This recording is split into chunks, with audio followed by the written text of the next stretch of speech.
we're going to add an item. It's going to be a quiz, and we're going to say new quiz, and we're going to give it a name, new quiz, and we're going to add the item. But don't forget, we've got to click on it before we can actually do anything with it. Okay, there's some things, pay attention to this in quizzes. There's some things we've got to watch out for. So we edit the quiz, and you're going to see that it's got the same editor as we had in assignments. And you can make this bigger, by the way. So you've got the same editor. You can put text in. You can have images again. I can pull in. And so up here you see there's a link to content link. That allows you to go into the images files again. I can find the image I did before. Where's my... Right, I'm going to make it smaller. I can also go to the files and pull in that file again that I put in. Click on course files.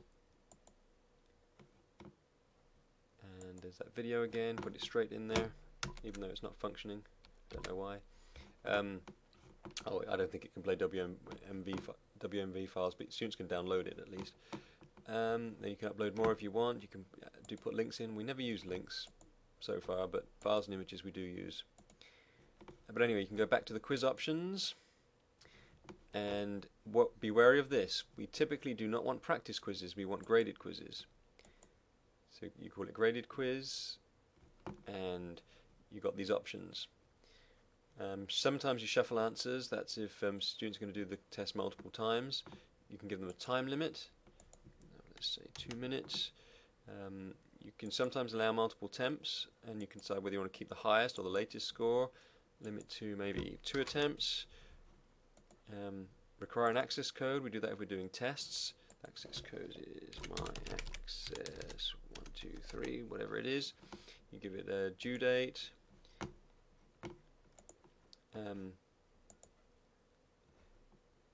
And then you can also lock it until a certain time and after a certain time. So there's lots of features for a quiz. Save the settings always. And the first thing I do is publish the quiz.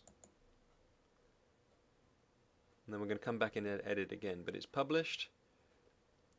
And then you're going to edit it. Okay, so we're editing it. And now we're going to add questions. Add a question. So I'm going to add a question, and the question is question 1, and it's 1 point. You can change that, and there's different types of questions: multiple choice, true, false, fill in the blanks, etc. So multiple choice is the most typical one. So answer 1. Actually, let's do it this way. Bob, Bill, John,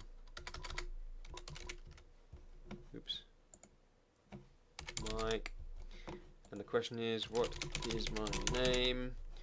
And you click next to the right answer to make it go green.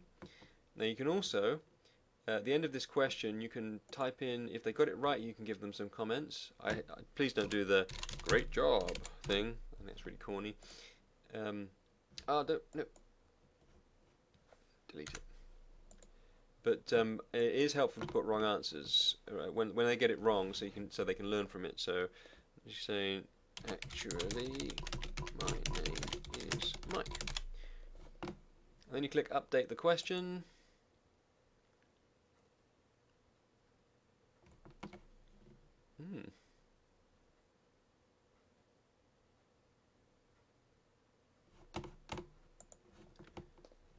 So post this.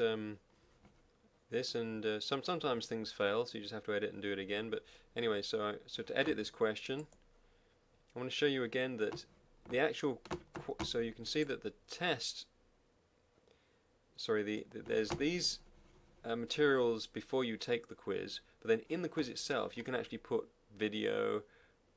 So the question could be a video. We could do it like this.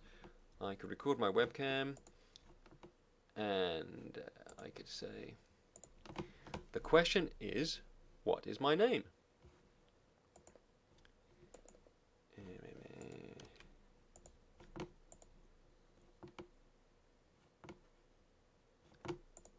take out this.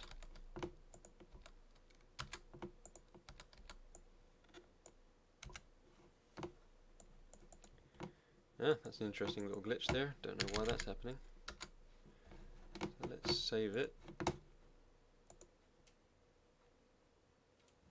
Let's edit again, see if I can get rid of that text again. So you have to play around with it sometimes. It's not perfect, although that's really interesting. I'm going to send that in as a bug. If you have a bug, then you can give feedback to Instructure this way, and you say it's a problem, type it in, put your email and send feedback. I will do a jing of this later, just on its own. Anyway, so as far as the student is concerned, I always save settings and republish quiz every time. That's how I do it. I'm going to take this quiz. I have all these instructions, and I take the quiz. Oh yeah, access code 123.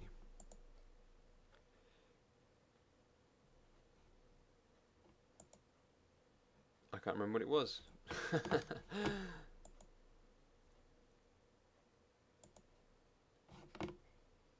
So I'm going to have to edit the quiz. My access 123. I'm going to take that off. Save the settings, republish the quiz. I'm going to take the quiz.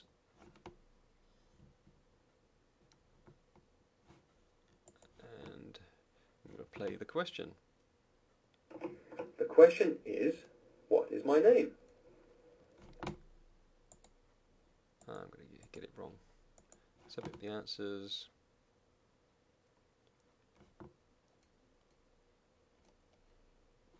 And it tells me, no, you got it wrong, and actually my name is Mike. So that's how the student sees it. And that's a quiz of various types. But remember the gotchas when I edit it. Make sure it's a graded quiz, not a practice quiz. Make sure you've got all these the way you want it. Make sure you always save settings and republish quiz. And notice that you can switch between the link to content and the quiz options. Okay.